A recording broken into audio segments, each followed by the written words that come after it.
Halo Sobat Bola, kembali lagi di channel kita. Kali ini kita akan membahas topik yang cukup krusial dan bikin deg-degan, yaitu soal anggaran untuk Timnas Indonesia U23 di SEA Games 2025 Thailand. Seperti yang kita tahu, SEA Games adalah ajang pembuktian gengsi olahraga di Asia Tenggara, dan sepak bola selalu jadi primadonanya. Tapi, ada kabar kurang sedap nih, soal pendanaan. Yuk, kita kupas tuntas. Baru-baru ini, Wakil Ketua Umum PSSI, Bapak Zainuddin Amali, angkat bicara soal anggaran SEA Games. Kabarnya, proyeksi anggaran yang tersedia saat ini baru sekitar 10 miliar rupiah.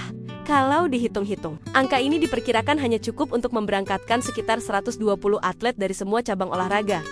Nah, ini yang jadi persoalan. Sepak bola kan olahraga tim. Sudah pasti butuh kuota pemain yang besar. Belum lagi ofisial dan tim pelatih. Jelas, ini jadi tantangan serius. Tapi, jangan panik dulu. Pak Amali, yang juga mantan Menpora, tetap optimis. Beliau meyakinkan kita semua bahwa pemerintah pasti akan berusaha maksimal untuk memenuhi kebutuhan anggaran. Menurut beliau, pendanaan ini bukan cuma soal tiket pesawat dan akomodasi selama di Thailand, tapi mencakup semua aspek, mulai dari persiapan, pemusatan latihan atau pelatnas, pengadaan perlengkapan tanding, sampai biaya selama kontingen berada di sana. Jadi, komponen biayanya memang banyak dan kompleks. Pak Amali juga menjelaskan bahwa PSSI sudah proaktif. Yang menarik, di tengah ketidakpastian anggaran ini, Pak Amali menegaskan kalau PSSI tetap jalan terus dengan rencana awal. Persiapan Timnas U23 tidak akan berhenti. Ini menunjukkan komitmen PSSI yang luar biasa. Kenapa? Karena menurut beliau, membela Timnas di ajang internasional seperti SEA Games adalah tugas negara. Ini bukan sekadar pertandingan biasa, tapi membawa nama baik Indonesia di kancah dunia. Bahkan, ada pernyataan yang menenangkan dari Sekjen PSSI, Yunus Nusi.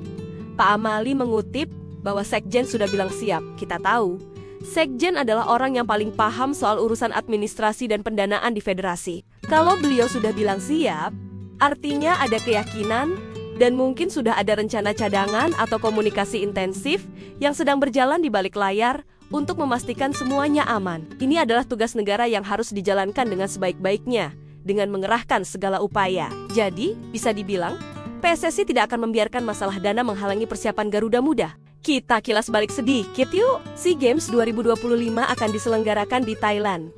Tepatnya di 3 kota, Bangkok, Chonburi, dan Songkhla. Dari tanggal 9 sampai 20 Desember, ada total 50 cabang olahraga yang dipertandingkan. Dan tentu saja sepak bola jadi salah satunya. Kenapa sepak bola begitu penting? Ingat dong, momen epik di SEA Games 2023 Kamboja, skuad asuhan Coach Indra Syafri berhasil merebut medali emas setelah penantian 32 tahun. Kemenangan dramatis 5-2 atas Thailand di final itu masih membekas di hati kita semua. Kemenangan itu bukan cuma soal medali, tapi soal harga diri dan kebangkitan sepak bola Indonesia. Makanya, mempertahankan gelar juara di SEA Games 2025 nanti menjadi misi yang sangat penting. Kita tidak mau kan, momentum emas yang sudah kita raih susah payah jadi sial-sial hanya karena masalah anggaran? Para pemain sudah berjuang mati-matian di lapangan, federasi sudah menyusun rencana, dan kita sebagai supporter juga punya ekspektasi tinggi. Oleh karena itu, kita semua berharap pemerintah, dalam hal ini Kemenpora dan Kementerian Keuangan, bisa segera menemukan solusi terbaik. Dukungan penuh dari pemerintah adalah kunci agar para atlet, termasuk timnas sepak bola kita, bisa fokus 100% pada persiapan tanpa harus pusing memikirkan hal-hal non-teknis. Prestasi olahraga adalah investasi jangka panjang untuk nama baik bangsa. Medali emas dari cabang paling bergengsi, seperti sepak bola akan menjadi kebanggaan luar biasa bagi seluruh rakyat Indonesia. Jadi, mari kita sama-sama doakan dan kawal terus proses ini. Semoga segera ada kabar baik, dan anggaran yang dibutuhkan bisa terpenuhi secara maksimal. Kita ingin melihat Garuda Muda kembali terbang tinggi di Thailand dan membawa pulang medali emas ke tanah air. Semangat terus PSSI, semangat terus Timnas Indonesia. Itu dia update terkini seputar persiapan Timnas U23 menuju SEA Games ke 2025. Bagaimana menurut kalian Sobat Bola? Apakah kalian optimis masalah anggaran ini akan segera teratasi? Tulis pendapat kalian di kolom komentar ya. Jangan lupa untuk like video ini, share ke teman-teman kalian, dan yang terpenting, subscribe channel ini agar tidak ketinggalan berita terbaru seputar sepak bola Indonesia. Terima kasih sudah menonton, sampai jumpa di video berikutnya.